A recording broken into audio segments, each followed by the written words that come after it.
Bonjour à toutes et à tous. Journal SADC et AC, Tanzanie, à Dar es Salaam, la situation sécuritaire et humanitaire dans le nord qui les échanges. Le chef de l'État, Félix-Antoine Tshisekedi Tshilombo, y prend part par visioconférence. Plusieurs allocutions se sont succédées pour appeler les parties prenantes à se surpasser pour offrir une chance à la paix dans la région. On y revient dans un instant dans ce journal. Sur place en République démocratique du Congo, l'élan des solidarités envers les victimes de la guerre d'agression rwandaise, partis politiques, société civile et confessions religieuses appellent à une mobilisation générale. Des images à suivre dans ces journaux. Bienvenue à ces journaux. La dégradation de la situation sécuritaire et humanitaire dans le Nord Kivu, les sujets des discussions au sommet conjoint SADC et AC ouvert ce matin à Dar es Salaam en Tanzanie. Le chef de l'État, Félix-Antoine Tshisekedi Tshilombo, participe par visioconférence au sommet. Le chef de l'État va faire valoir les attentes de la République démocratique du Congo. Notre confrère Giscard Koussema est sur place à Dar es Salaam. Va nous donner des images et commentaires dans nos prochaines éditions informatives. La crise sécuritaire dans l'Est de la RDC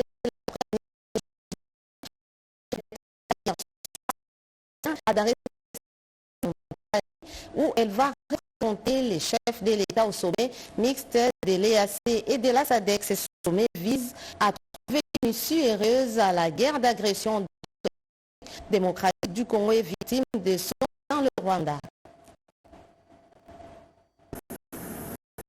Le sommet mixte EAC-SADC est ouvert ce samedi à Dar es Salaam. Le sommet se tient dans un contexte de crise sécuritaire et humanitaire en RDC, pays membre de ces deux organisations suite à son agression et à la présence de l'armée rwandaise sous les sols de la ville de Goma au nord Kivu. La première ministre Judith Suminwa Tuluka, qui participe à l'ouverture de travaux de chefs d'État et de gouvernement, est arrivée dans la capitale tanzanienne peu avant la levée du jour.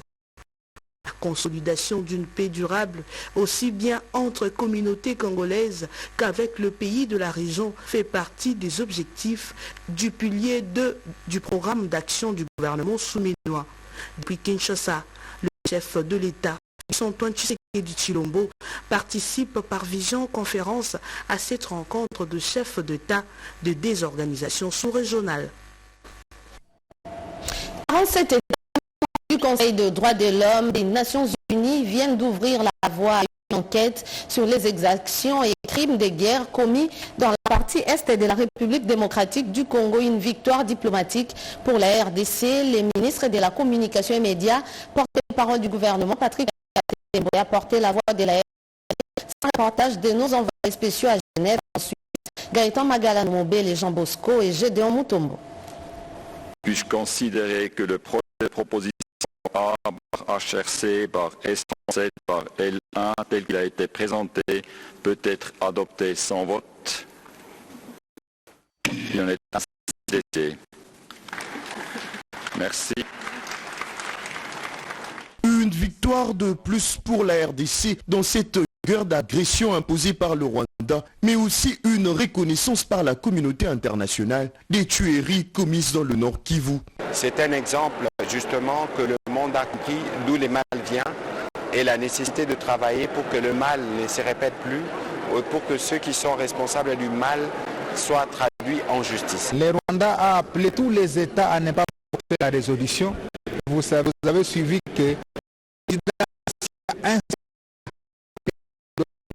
résolution, il n'y a pas de droit pour ranger derrière les Rwanda.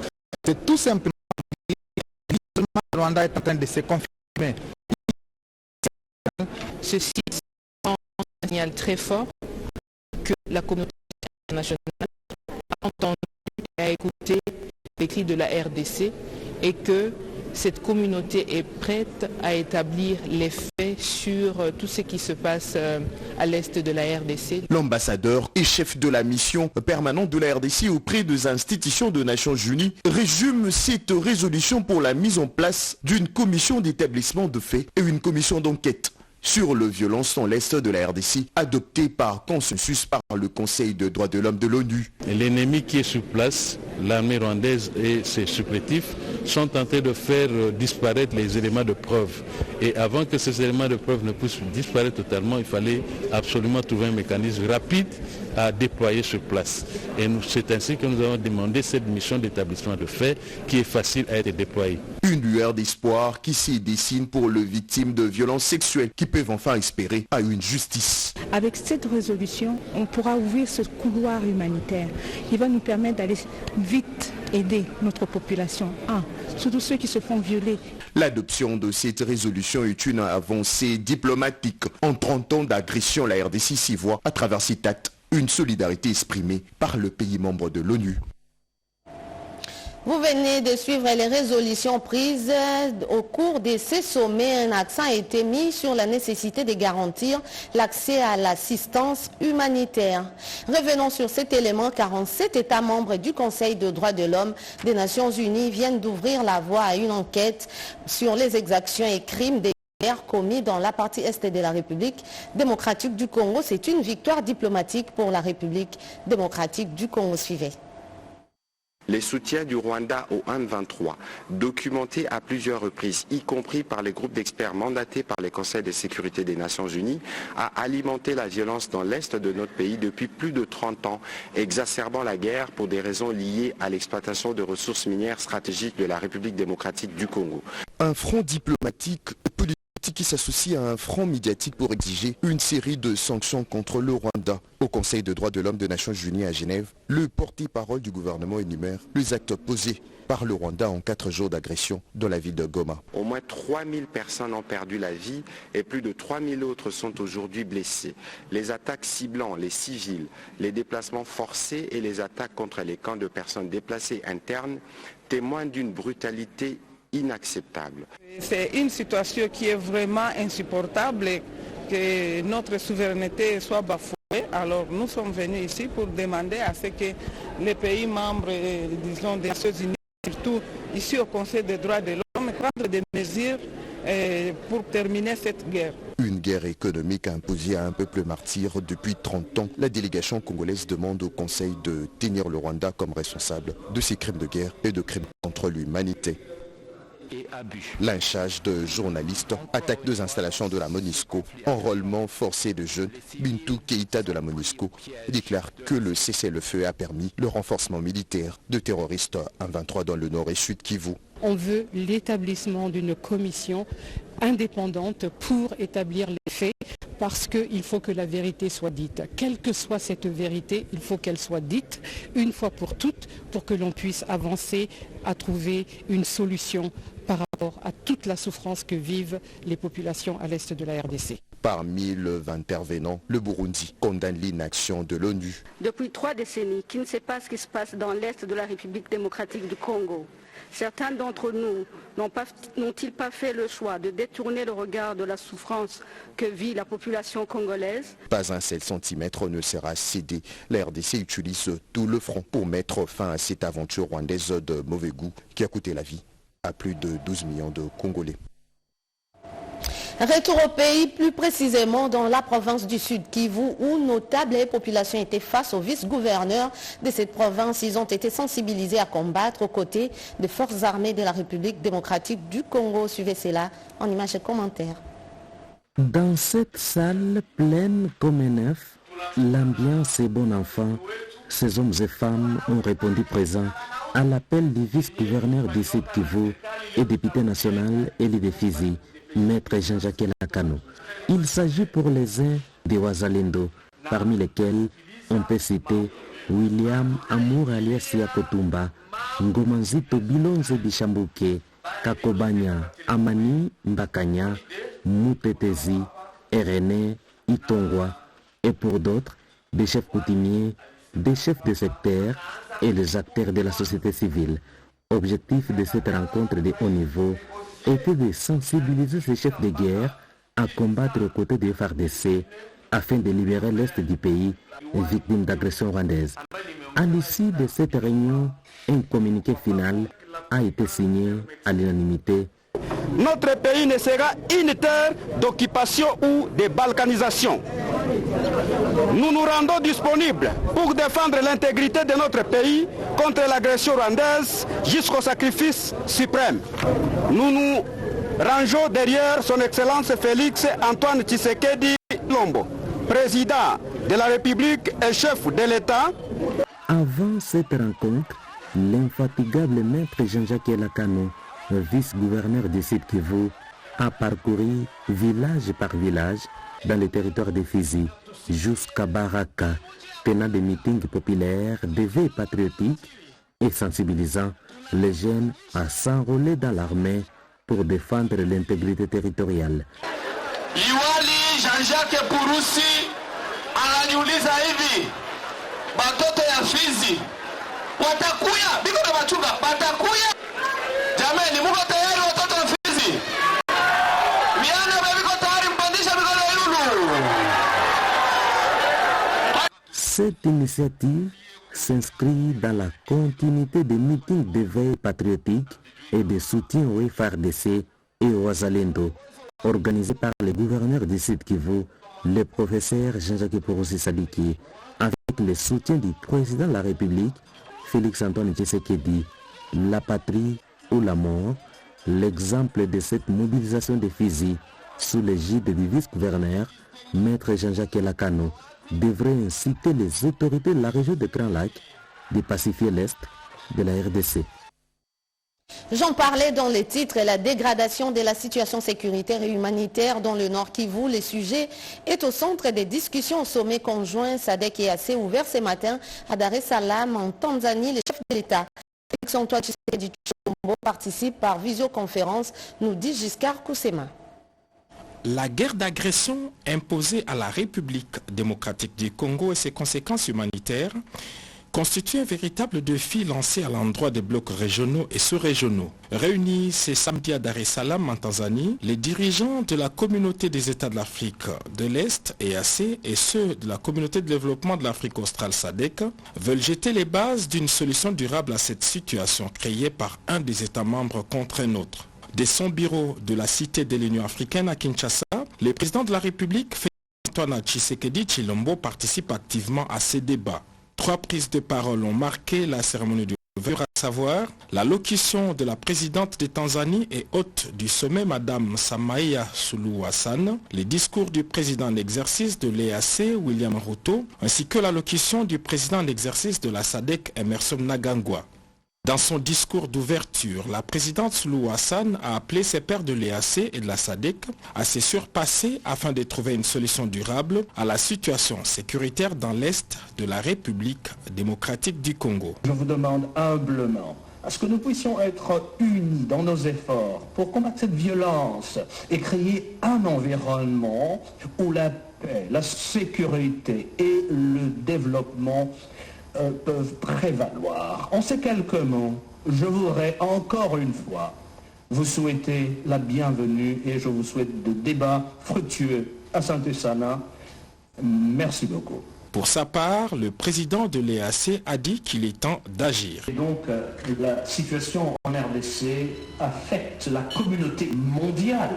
Et de ce fait, nous appelons la communauté internationale à pouvoir se lever. Nous leur demandons de pouvoir appuyer la RDC en ces moments difficiles et collaborer avec le gouvernement de la RDC et afin que l'appui et la sécurité soient fournis à ceux qui en ont le plus besoin. S'exprimant au nom de la SADC, le président Emmerson Mnangagwa a rendu hommage aux nombreux soldats et civils morts à Goma. Ce sommet historique de nos deux blocs régionaux démontre notre engagement aux valeurs des fondateurs de l'Union africaine. Et cela demande une action décisive et courageuse pour faire taire les armes, mais aussi, bien immédiatement, trouver des solutions durable. Le chef de l'État, Félix-Antoine Tshisekedi Tshilombo, va prendre la parole lors de discussions à huis clos pour présenter sa lecture de fait de la situation et par la même occasion faire valoir les attentes de la République démocratique du Congo à l'issue de ces assises. Il s'agit, outre d'un cessez-le-feu immédiat, la condamnation du Rwanda pour son invasion de la ville de Goma et autres localités congolaises qu'elle occupe illégalement, le retrait de ses troupes de RDF, la réouverture de l'aéroport pour faciliter l'acheminement de l'aide humanitaire et la restitution de la ville de Goma aux mains des autorités congolaises officiellement établies. C'est la première église locale en République démocratique du Congo et bien l'église kimbanguiste apporte son soutien aux forces armées de la République démocratique du Congo. Son chef spirituel, son éminence Simon Kimbangu Kiangani depuis Nkamba s'est dit préoccupé par la situation sécuritaire et humanitaire dans la partie est du pays. La République démocratique du Congo dans sa dimension continentale reste et restera indivisible. La situation dans l'est du pays, espace occupé en partie par l'armée rwandaise, préoccupe au plus haut point le chef spirituel de l'église kimbanguiste, son éminence Simon Kimbangu Kiangani. D'où ces séances de hauts dignitaires ecclésiastiques et un nombre important de forces vives autour du chef spirituel en Kamba, Nouvelle-Jérusalem, dans la province du Congo central. L'église kimbanguiste exprime sa compassion tout émue pour les souffrances de tout le peuple congolais, principalement les populations meurtries de l'Est de la République démocratique du Congo. Depuis 1921, la République démocratique du Congo est un pays prophétique et de promesses une et indivisible. Papa Simon Kimbangu l'a ceinturé sur son chemin de la passion du Congo central au Katanga via Kinshasa, Équateur, la province orientale et le Grand Kivu en allant et du Katanga au Congo central via le Grand Kasaï, le Bandundu et Kinshasa au retour en 1960. Exprime son soutien indéfectible et appuyé à l'endroit de son Excellence Félix-Antoine Tshisekedi Tshilombo, président de la République, soutient les vaillants soldats des forces armées de la République démocratique du Congo, ainsi que les patriotes Wazalendo qui défendent la patrie avec abnégation, persévérance et courage. Toujours en rapport avec la situation sécuritaire dans la partie est de la République démocratique du Congo, la jeunesse congolaise est appelée à rejoindre les forces armées de la République démocratique du Congo. Face à l'occupation rwandaise dans la partie est de la République démocratique du Congo, aux condamnations concernant les atrocités commises à Goma, l'Alliance pour les progrès du Congo s'élance dans la sensibilisation pour inciter le jeune à s'enrôler dans l'armée. D'où cet appel du secrétaire général de ce parti, membre de l'A2R, plateforme politique que dirige Henriette Ouamou à Tamina. Je profite de l'occasion pour répliquer à l'appel solennel et majestueux du président de la République, chef de l'État, commandant suprême de nos forces armées, en demandant aux militantes et militants de l'Alliance pour le progrès du Congo de bien vouloir s'enrôler massivement dans l'armée afin de défendre notre cher et beau pays, nous légués par nos aïeux, afin de stopper les terroristes du M23 et l'armée rwandaise qui occupe illégalement notre territoire. C'était lors d'une séance d'évaluation des activités de l'année 2024 et des projections pour 2025. L'année qui vient de commencer sera consacrée aux grandes actions et aux grandes activités d'ampleur nationale pour notre autorité de référence et pour notre grand parti. L'opportunité offerte par cette rencontre a permis aux cadres et militants de l'APC d'échanger le vœu. Et en Ituri, plus de 1600 déplacés de guerre ont regagné leur milieu d'origine dans la région de Tchabi, au sud d'Irumu, après une longue période de refuge à Komanda, dans la chefferie de Basili. Et c'est avec l'appui logistique de l'administration militaire de l'Ituri que dirige le lieutenant-général Johnny Luboya Kanchama. Les retours de déplacés dans leur milieu d'origine, l'une des missions accomplies avec brio par l'administration militaire sous le commandement du lieutenant-général Luboya Nkashama Johnny. En territoire d'Irumu, plusieurs ménages ont enfin regagné volontairement leurs entités à la suite de la stabilisation de la situation sécuritaire. À l'instar de Maman Solange, de nombreux déplacés sont errés de retrouver leur village où ils vont désormais reprendre leurs activités quotidiennes. Je remercie les autorités de nous avoir pris à charge avec les moyens de transport afin de nous ramener dans notre milieu d'origine. Merci beaucoup pour avoir fait le suivi des déplacés de Tchabi.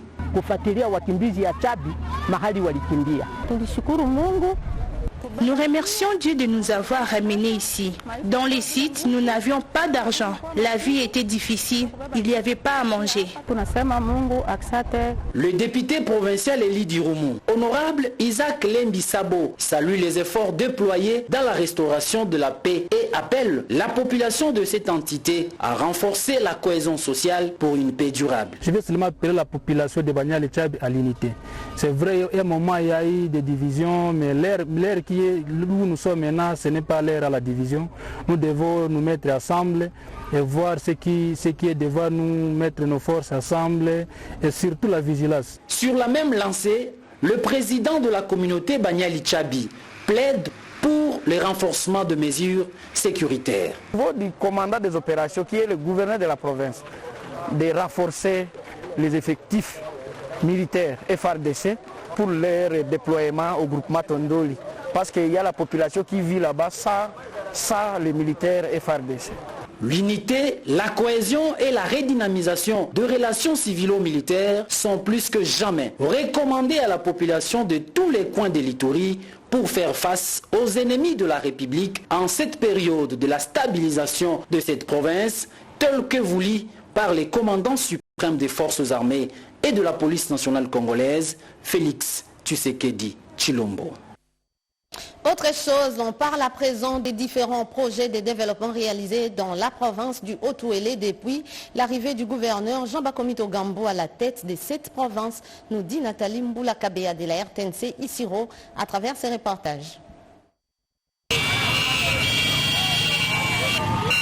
La toute première mission d'itinérance effectuée par le gouverneur du Haut-Ouélé dans le territoire de Dungu est riche en retombées positives pour la population. Didier Baragoumé, notable, fils du coin et de surcroît son conseiller spécial et stratégique, salue la présence de Jean-Bakomito Gambo, d'abord à Sambia, où il a réussi à ramener la paix après les tueries lors des affrontements entre les Andes et les Logos. Il a réconforté les victimes et leur apporté même de l'assistance humanitaire. Pour Didier Baragoumé, c'est la toute première fois qu'un gouverneur de province sillonne par route son territoire jusqu'à Dungu Centre, y rester pendant plusieurs jours, prendre langue avec toutes les couches sociales et visiter d'énormes sites stratégiques de Dungu afin d'envisager de nouvelles perspectives. C'est l'homme qui ne dort pas, qui n'aménage aucun effort de pouvoir être très sensible des questions de Dungu. Comme il a une attention particulière pour le territoire de Dungu, il a voulu lui-même faire cette itinérance, de pouvoir palper des droits à la réalité. Le chef de l'État, Félix Antoine Tshisekedi, tout ce qu'il a promis dans son quinquennat ici et qu'il est l'homme fidèle pour l'exécuter dans le territoire de Dungu. L'aigle de Dungu, comme on l'appelle affectueusement dans les coins, invite ses frères et sœurs à soutenir le gouverneur Jean-Bakomito Gambo pour la matérialisation de la vision du chef de l'État, Félix Antoine Tshisekedi Tshilombo, dans leur entité, surtout avec la réhabilitation de la route provinciale 426. En santé, le programme national de nutrition Pronanut a organisé un atelier sur l'installation du comité provincial multisectoriel de nutrition pour la province de l'Équateur. Cet atelier qui avait pour objectif l'installation officielle du comité provincial multisectoriel s'est tenu dans la salle de réunion du centre polyvalent de cadre de l'EPST. 75 participants ont pris part à ces assises, dont le chef de division, les ministres provinciaux, les acteurs de la société civile, les membres des ONG locaux, les administrateurs du territoire et le représentant des organismes des Nations Unies. À l'issue de cette activité, un comité de suivi a été mis en place. Le représentant de Pronanut a donné le dernier statistique de la malnutrition dans la province de l'Équateur. Environ un enfant sur 10 souffre de malnutrition aiguë sévère, soit 8,7%, et 3 enfants sur 10 souffrent de malnutrition chronique globale, soit 38,9%. Et cette situation exige des actions rigoureuses. La cérémonie de clôture était présidée par le vice-gouverneur de l'Équateur, Thomas Boyengue. À ce moment difficile dans notre pays traverse, chacune des entités doit associer avec les différents services pour une prise de décision globale et efficace. Au nom de son Excellence Monsieur le gouverneur de province, j'installe officiellement le comité provincial multisectoriel de nutrition pour la province de l'Équateur. Notons que cette activité a bénéficié de l'appui financier de l'UNICEF. Agriculture 2024, nous voici en 2025. L'heure est à l'évaluation de projets.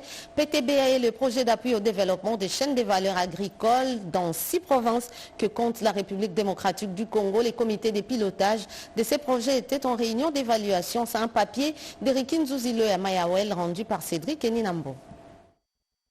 Les PTBA 2025, plan de travail et budget annuel des projets dont les PADCA 6P, projet d'appui au développement de chaînes de valeur agricoles dans 6 provinces, et PURPA, projet d'urgence de production alimentaire validé à ce jour, moyennant quelques recommandations et estimé à hauteur de 12 millions de dollars américains pour chaque projet et cible dans la pratique des milliers de ménages dans 17 provinces de la République démocratique du Congo.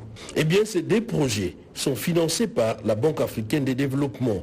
José Ilanga est secrétaire général à l'agriculture et président du comité de pilotage de ces projets. Tout projet dispose d'un plan de travail et d'un budget approuvé par les comités de pilotage qui constitue la boussole qui guide l'exécution du projet. Nous ne pouvons pas terminer notre propos sans rendre hommage à son Excellence Monsieur le Président de la République démocratique du Congo, qui ne ménage aucun effort pour assurer le développement de notre pays. Nous ne pouvons pas passer sous silence des appuis de la Banque africaine de développement pour le développement socio-économique de notre pays. C'est dans cet esprit de remerciement et de reconnaissance que je déclare ouvert cet atelier qui porte sur la validation du PTBA 2025. De son côté, Christophe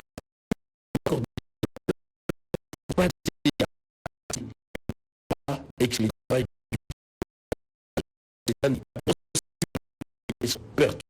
souvent l'exécution du plan de travail pour les gouvernements congolais de tenir compte des réalités des terrains et des saisons pendant la négociation du marché avec les bailleurs. L'Association nationale des établissements publics du portefeuille ANEP a réuni les délégués des entreprises de l'État membres pour débattre sur l'application du salaire minimum interprofessionnel garanti SMIG. On fait le point avec Yolande Voka. Le but poursuivi est de garantir une certaine uniformité dans l'application du salaire minimum interprofessionnel garanti SMIG ajusté. En République démocratique du Congo, les SMIG est passé de 7 055 à 14 500 francs congolais. La variante statut de chaque entreprise du portefeuille et établissement public serait à la base de son application à géométrie variable, d'autant plus que certaines autres entreprises du portefeuille n'ont pas atteint les SMIG, a fait savoir le secrétaire exécutif de l'Association publique et entreprises du portefeuille, ANEP, Patrick Ngoulou. Le décret donne les éléments constitutifs du SMIC. parmi lesquels il y a le salaire de base qui est un des éléments, l'indemnité de vie chère et d'autres éléments qu'on peut trouver dans ce SMIC-là. La confusion qui se crée dans les esprits ou dans les chefs de certains responsables d'entreprises ou des ressources humaines, c'est de confondre le SMIC avec le salaire de base. Quand vous le faites, vous êtes parti pour la gloire et les entreprises ne sauront pas suivre ces mouvements.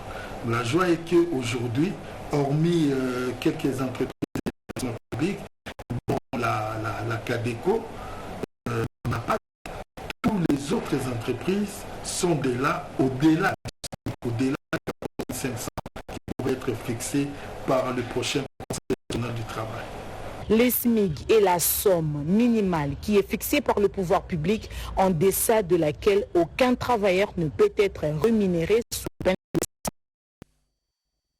C'est la fin de ce journal de la mi-journée réalisé par Chimène Dondéji et Diakiadi, coordonné par Mugumina Sedouga, Narcisse Makani, Liévin Yoba, Nzenge Sosa ont assuré la partie technique. Madame, Messieurs, merci à vous de l'avoir suivi. Robert Ndaye revient à 19h pour la suite de l'actualité. Excellente suite des programmes sur nos antennes. Passez un bon week-end chez vous.